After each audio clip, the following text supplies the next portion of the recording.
తెలంగాణ ముఖ్యమంత్రి రేవంత్ రెడ్డి భక్తి రాజకీయంతో కేంద్ర పాలకుల్ని గొక్క తిప్పుకోనియకుండా చేసిన విషయం ఇప్పుడు చర్చనీయాంశంగా మారింది. ప్రధాని నరేంద్ర మోదీ, కేంద్ర హోంమంత్రి అమిత్ షా భద్రాద్రి రామయ్యను దర్శించుకోవాలన్న సీఎం పిలుపు హిందూ ధార్మిక సంఘాలను ఆలోచనలోకి నెట్టింది. ఢిల్లీలో జరిగిన ఓ కార్యక్రమంలో కుంభమేళాకు వెళ్లలేదన్న ప్రశ్నకు సీఎం రేవంత్ రెడ్డి ఇచ్చిన సమాధానం రాజకీయ కాకరేపింది. ప్రధాని మోదీ, అమిత్ షా భద్రాద్రికి ఎందుకు రాలేదన్న అంశంతో ముడిపెట్టారు. సెంటిమెంట్తో కూడిన ఇష్యూకు బీజేపీ నేతలు కూడా కౌంటర్ ఇవ్వలేని పరిస్థితి ఏర్పడింది. దీంతో కాషాయ సేన కూడా సెంటిమెంట్ అస్త్రాన్ని సంధించాలన్న ఆలోచనలో ఉంది. ఇంతకీ బీజేపీ ఎంచుకున్న ఆ అంశమేంటి? దాని ప్రభావం ఎలా ఉండబోతోంది? What's this inside story?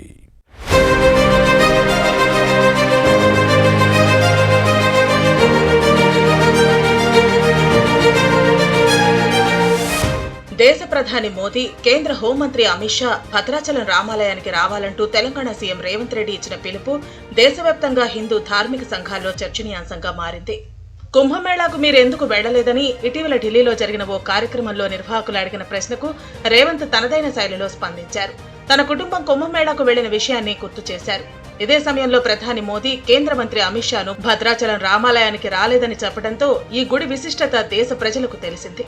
గతేడాది జరిగిన కాంక్లేవ్లోనూ అయోధ్య రామాలయ ప్రాణప్రతిష్ఠకు ఎందుకు వెళ్లలేదని అడిగితే మోదీ, అమిత్ షా భద్రాచలం వస్తే అప్పుడు వెళతా అంటూ రేవంత్ చెప్పిన సమాధానం దేశంలో చర్చనీయాంశంగా మారింది. మళ్లీ ఏడాది తర్వాత కుంభమేళాకు ఎందుకు వెళ్లలేదంటే రేవంత్ భద్రాచలం రాముల వారిని అస్త్రంగా మార్చారు. 2 సార్లు రేవంత్ రెడ్డి చేసిన కామెంట్స్ రాజకీయ దుమారానికి కారణమయ్యాయి.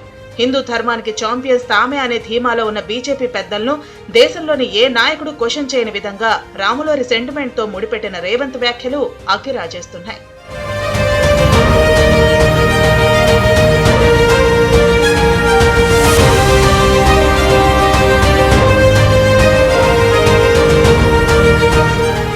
మా రాముడు కూడా శక్తివంతుడే, మా భద్రాచలం ఎంతో విశిష్టమైందన్న సీఎం కామెంట్స్ కాషాయ పార్టీ పెద్దల్లోనే కాదు, హిందూ ధార్మిక సంఘాలను ఆలోచనలోకి నెట్టాయి. దేశవ్యాప్తంగా ఏ నాయకుడు కూడా రేవంత్ మాదిరి బహిరంగంగా ప్రధాని మోదీ ఇలా ప్రశ్నించలేదు. వీటికి ఎలా కౌంటర్ ఇవ్వాలో తెలియక రాష్ట్ర బీజేపీ నేతలు తల బాదుకుంటున్నారు. భద్రాద్రి రామాలయం అభివృద్ధికి కేంద్రం చేసిందేమీ లేదు.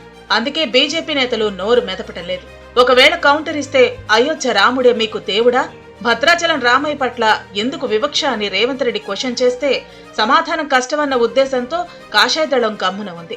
హిందూ ధార్మిక సంఘాలు కౌంటర్ చేయని విధంగా రేవంత్ సెంటిమెంట్ అస్త్రంతో బీజేపీని కట్టడి చేశారు.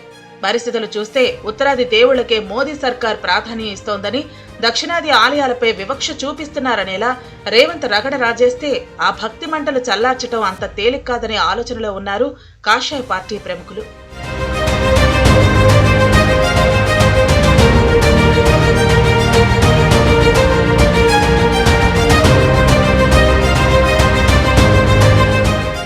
మరోవైపు ప్రధాని మోదీకే సవాల్ విసురుతున్న రేవంత్ పై రాష్ట్ర బీజేపీ నేతలు గట్టిగానే ఫోకస్ పెట్టారు.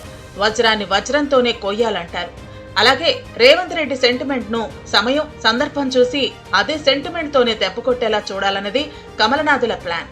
అయోధ్య రామ మందిరం ప్రాణప్రతిష్ఠ, కుంభమేళాతో మోదీని హిందూ ధార్మిక సంఘాలు కీర్తిస్తుంటే సీఎం రేవంత్ రెడ్డి మాత్రం సెంటిమెంట్ అస్త్రంతో అయోధ్య రాముడే కాదు, భద్రాద్రి రామయ్య కూడా మహిమ కలిగిన దేవుడన్న మాటలు కాషాయ పెద్దలను బాగానే తాకాయి. రేవంత్ చాలా తెలివిగా దేవుళ్ల మధ్య ప్రాంతాలను తీసుకొచ్చినా బీజేపీ అగ్రనేతలకు అడ్డుకట్ట వేశారు.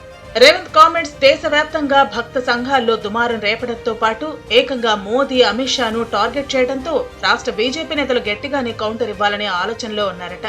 ప్రస్తుతం రేవంత్ పాలన కూడా గత కేసీఆర్ తరహాలోనే ఉందని ప్రచారం చేయడానికి ప్రణాళిక సిద్ధం చేస్తున్నారని టాక్. కాంగ్రెస్ పాలనలో భద్రాచలం అభివృద్ధికి ఏం చేశారనే అంశాన్ని భక్తజన సంఘాలు ప్రశ్నించేలా కమల్నాథులు ప్లాన్ చేస్తున్నారట. తెలంగాణలో అధికారంలోకి వస్తే అయోధ్య తరహాలోనే భద్రాచలం రామాలయాన్ని తీర్చిదిద్దుతామనే హామీని జనాల్లోకి తీసుకెళ్లాలని ఆర్ఎస్ఎస్ పెద్దలు యాక్షన్ ప్లాన్ రెడీ చేశారని వినిపిస్తోంది.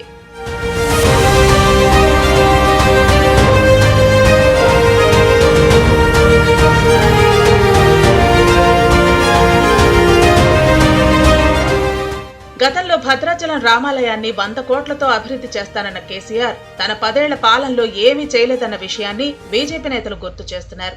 పైగా తానీషా కాలం నాటి సాంప్రదాయాలకు మంగళం పాడిన అంశాన్ని ప్రస్తావిస్తున్నారు. కేసీఆర్ బాటలో రేవంత్ కూడా నడుస్తున్నారనే ప్రచారం భక్తుల్లోకి తీసుకెళ్లాలన్న వ్యూహంతో ఉన్నారు. కమల్నాథ్లో యాక్షన్ ప్లాన్ ఎలా క్లిక్ అవుతుందో చూడాలి.